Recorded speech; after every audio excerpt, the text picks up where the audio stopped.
All right, so I am kind of getting tired of hearing myself and other single dads talk about time constraint, right? While we do have it, I don't want to continue to make that excuse that I cannot do something. So, my name is Tony Chan, a single dad of two. I'm just documenting my life and my thoughts.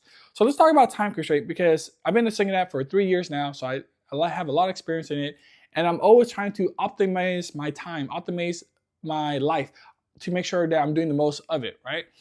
And I think that I sometimes use excuses that because of the kids that I cannot do something else, right?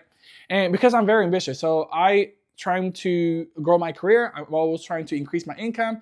I'm trying to work on my business. I'm trying to, of course, take care of my two little kids. I'm trying to create YouTube and content for this channel and for another business channel. I'm working on my health and X, Y, and Z, right? I'm doing a lot of different things. And I'm trying to make sure that my time is optimized so that I could do those things. Now, I hear excuses every now and then, including myself, where it sounds like we don't have time to go find a new partner. We don't have time to go work on the business because, once again, of the kids. And I hate making that excuse, right? Like the kids are always going to be there. So it doesn't help to make excuses that they are the reason why I cannot do something. So this is why over the past 3 years, I'm just continuing to find ways to make my life easier. One of the first things is I did was after separation was become a basically an early bird as fast as possible.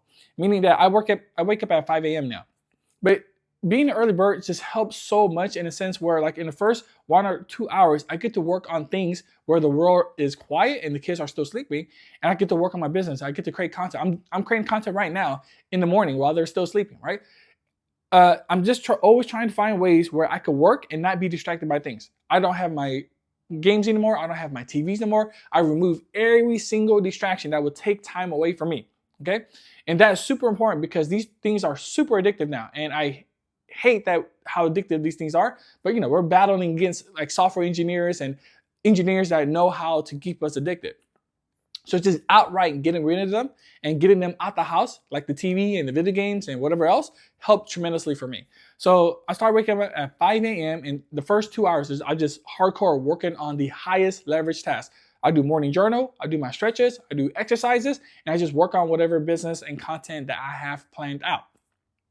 And I guess to go back a bit, I actually planned the day before at night. So the night before, I was planning exactly what I'm going to be doing so that when the day comes like today, I just know exactly what I need to do, like record videos, okay? And then the kids, they wake up around 7 and they get ready for school.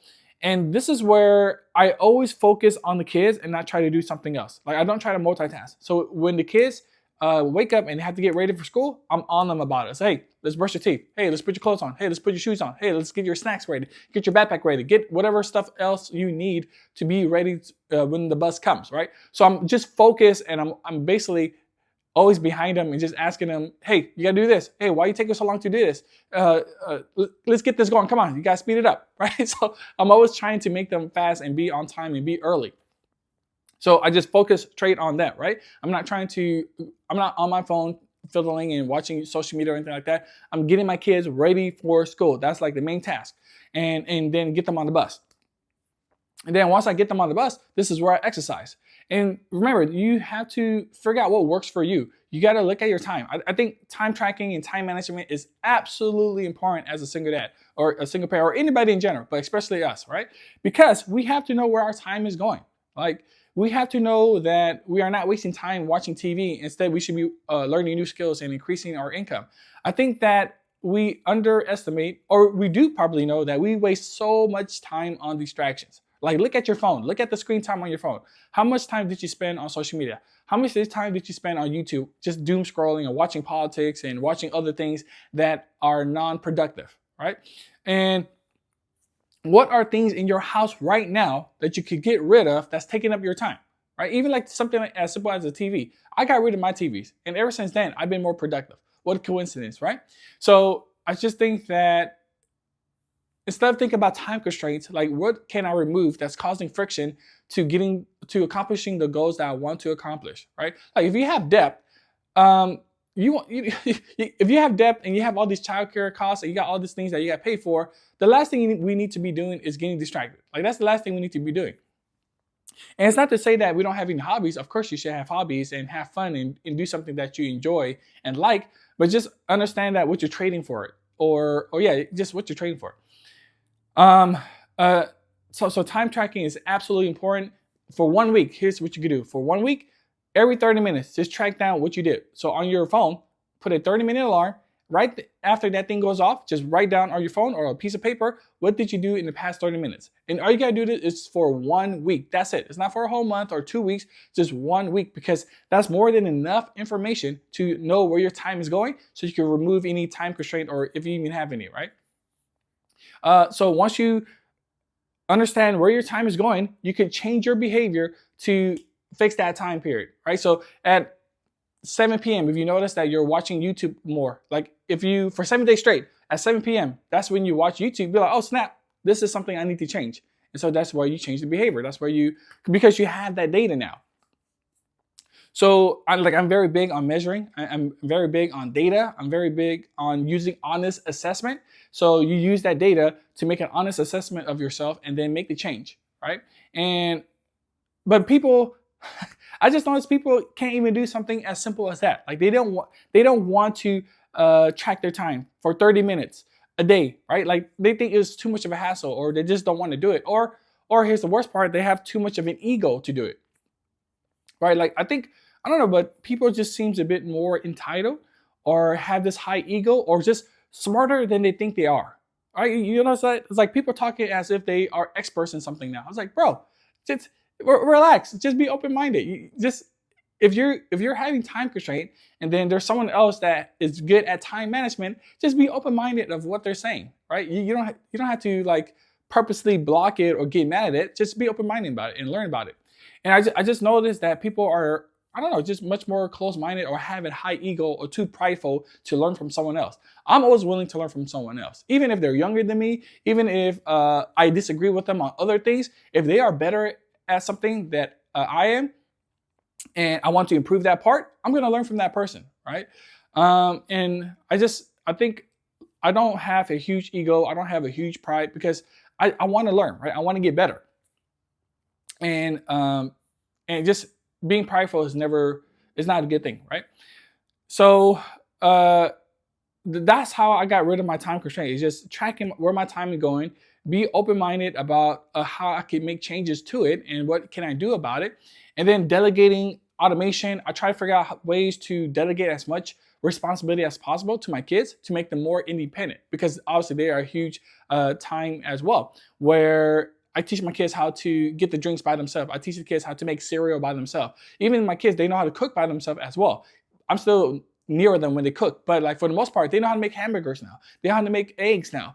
And they're only 8 and 5, right? And what's so cool is that my 8-year-old is now teaching my 5-year-old how to do similar things.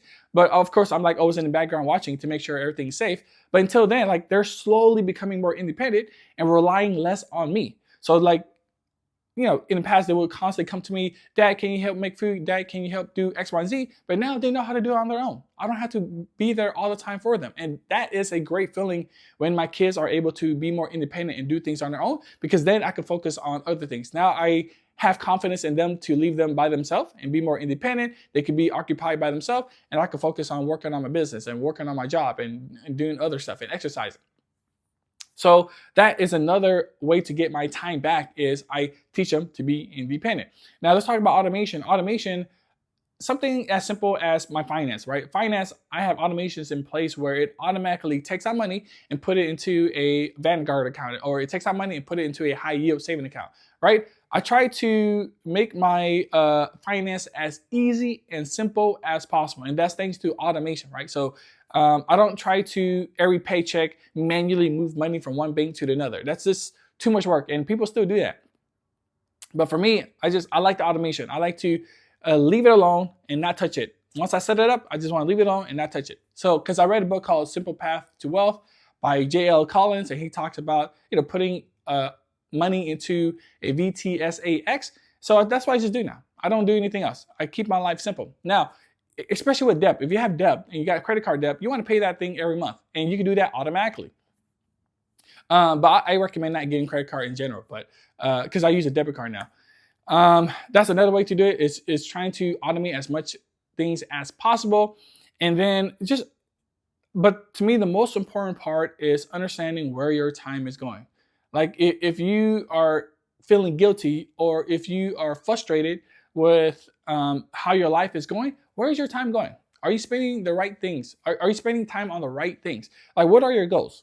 Right? Because my goal, so this quarterly goal, I plan to get a six-figure salary job because right now I'm working as a contractor. So my goal is to either turn that into a salary role or find a new job that pays me six figures, right? Because that's like my main goal. So what am I going to do? Instead of playing video games, instead of watching TV, at this time period at let's say 5 a.m., I'm going to look for jobs that pay six figures, that's in my local area, that fits my criteria of working remotely or a hybrid and X, Y, and Z, right? Basically, that's my main focus that I'm going to do during that time period. Use Google Calendar. Google Calendar, as Jordan Peterson said, is like your best friend, right? And it is. I use Google Calendar every single day. It's how I start my day. It's how I end my day. It's what I use throughout the day. It's always on my tab, always, right? Because I always want to make sure that I know what I got to do, right? Because I remove the decision fatigue. When everything is set on my calendar, and when the time comes to look at my calendar, I just look at it. I say, oh, I'm supposed to record a video today. And boom, that's it. I don't need to think about, oh, what should I be doing? Or do I need to do X, Y, and Z? No, everything is already on the calendar. This is why I have a lot of videos about time management and time tracking and Google Calendar and stuff like that. It's because I think it's one of the easiest way to really get a handle of how to spend your time wisely, how to spend your time on the highest leverage task. And it's through time tracking, it's through time management. So I hope that I was really emphasized that, obviously we are very busy dads because we have the kids, but we cannot keep using that as an excuse to not accomplish other big things like making more money. I think making more money is like the first biggest thing that we should be working on. And then of course our health as well as in exercising. And the best way to do that is to remove the excuse that we have time constraints or that we don't have time for X, Y, or Z. Look at where you're spending and wasting time. Remove those things. Remove it ASAP. And then just start focusing on high leverage action that's toward a goal that you set. So I hope this was able to help you out in terms of time management and just get rid of this thought of time constraint because we are just much more capable than we realize. My name is Tony Chan. If you got value from this video, please like and subscribe. Then check out this next video on the end screen if you want to see more about my life.